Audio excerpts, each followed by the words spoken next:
Whenever you are seated and you try to twist,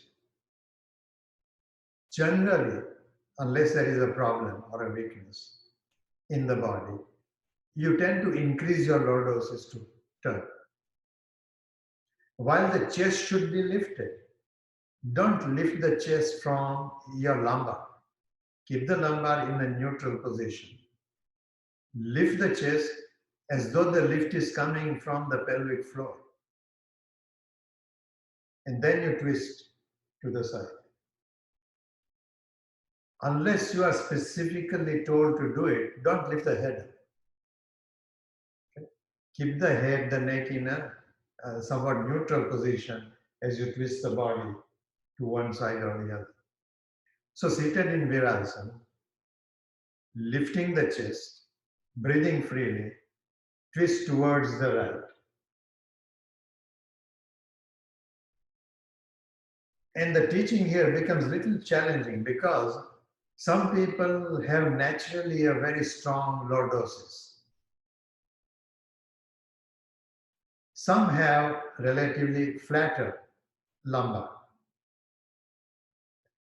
Those who have a strong lordosis should be even more careful that when you twist the body to the right, you must keep tucking the left sit bone down, left half of the pelvis down. People with less lordosis also should do it, but perhaps not with too big an emphasis. Twisting to the right, even put your left hand on the pelvis, tuck the pelvis, lifting the chest, twist to the right. Turn the head also to the right.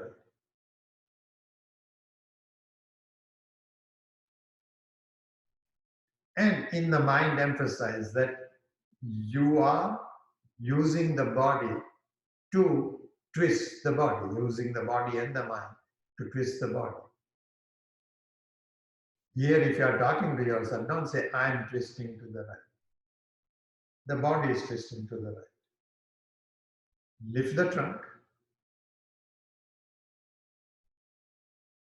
See that you say in your mind that the body is lifting itself through the pelvic floor.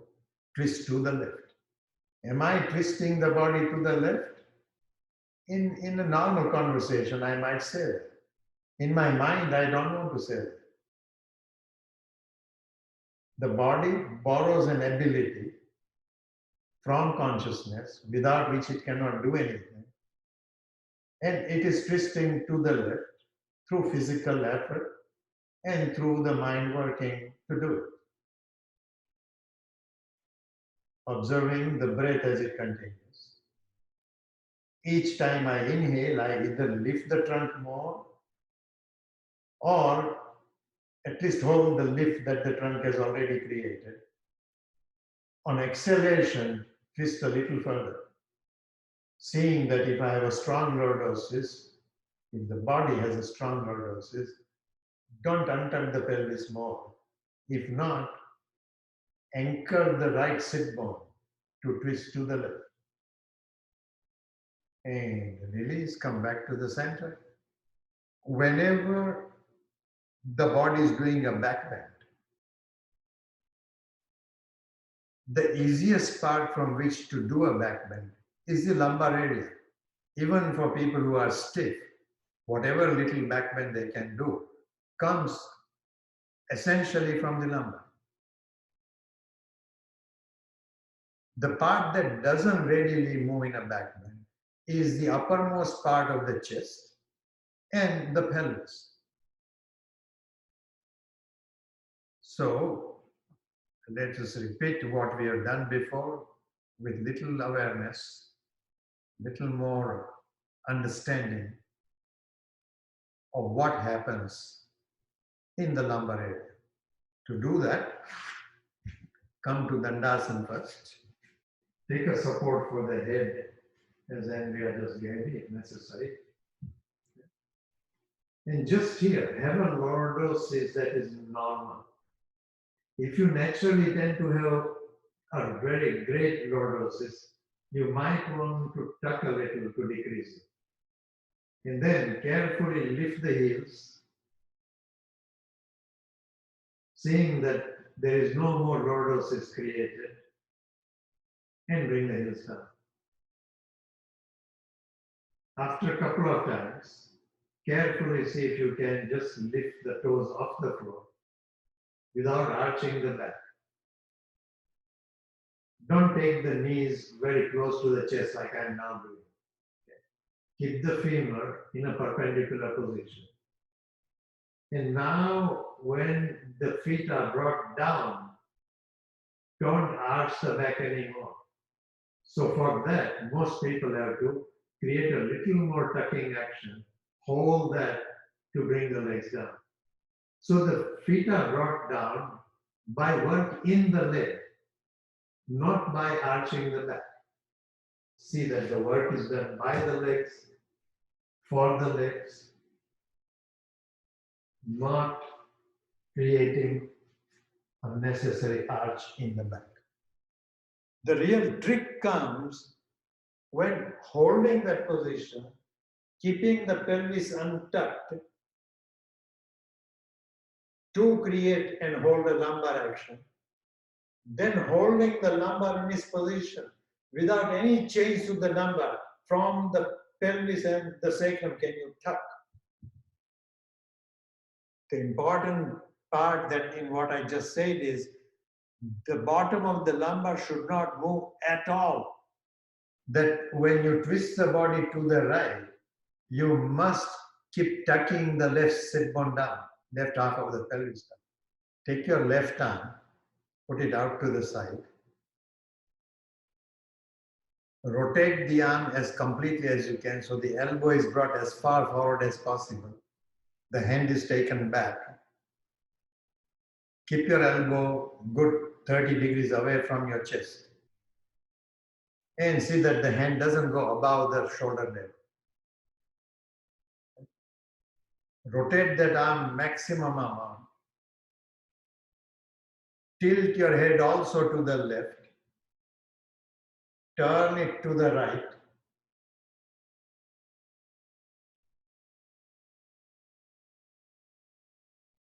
Create a sense of continuity from the left ear to the left elbow. Is there a continuity in that stretch? And release.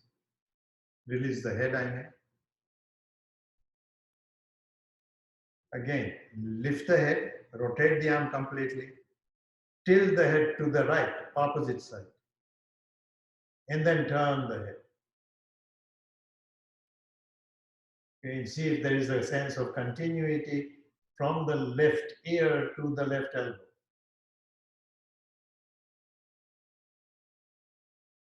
And release. Release the arm. Watch me. The first time I asked you to do it, I said, tilt the head to the same side as the lifted arm. Okay? And then I turn the head. That generally, for most people, will create a less sense of continuity from the inner ear.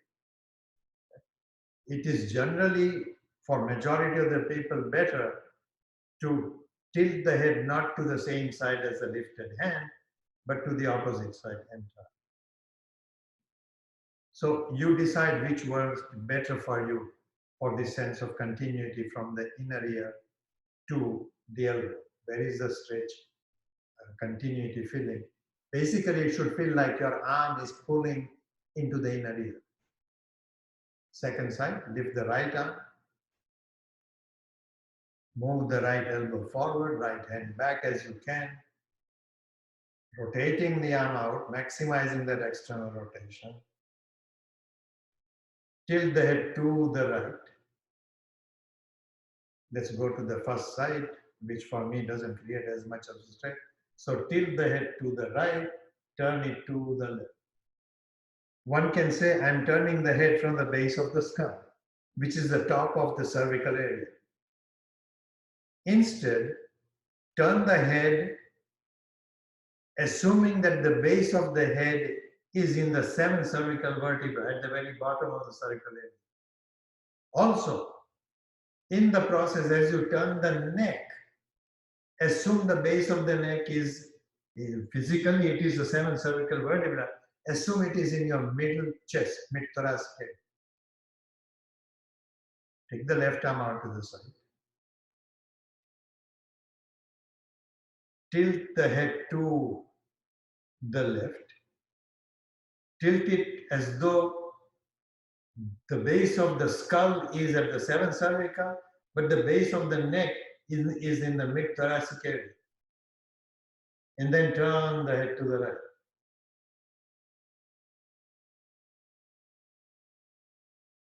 Continuing to breathe freely.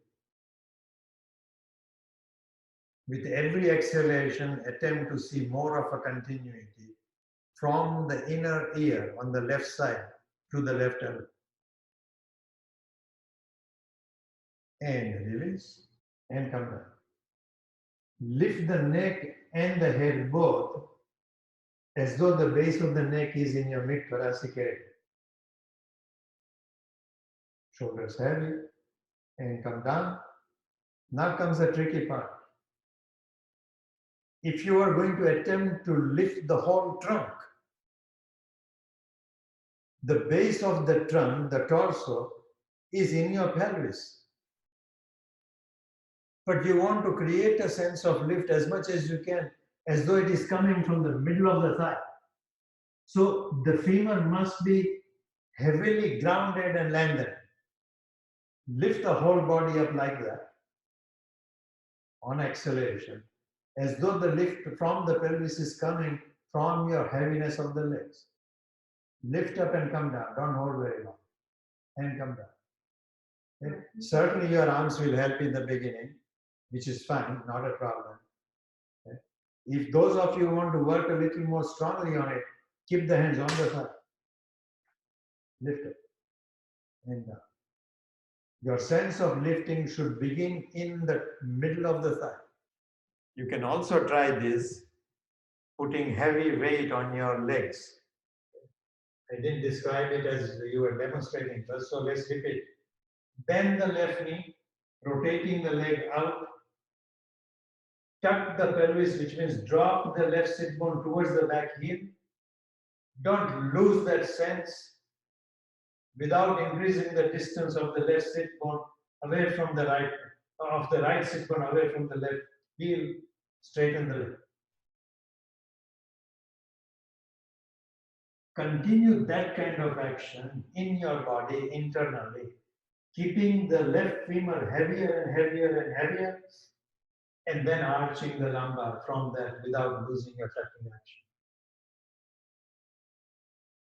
Then drop the head, as it were, tilt to the right, then turn to the left. In so doing, keep the right side of the neck longer. The turn of the head and the neck, although comes from the neck, should appear to come from your mid-thoracic area. And even as you tuck the pelvis completely from the right half, in the lumbar, do the opposite action. Keeping the femur on the back leg very heavy.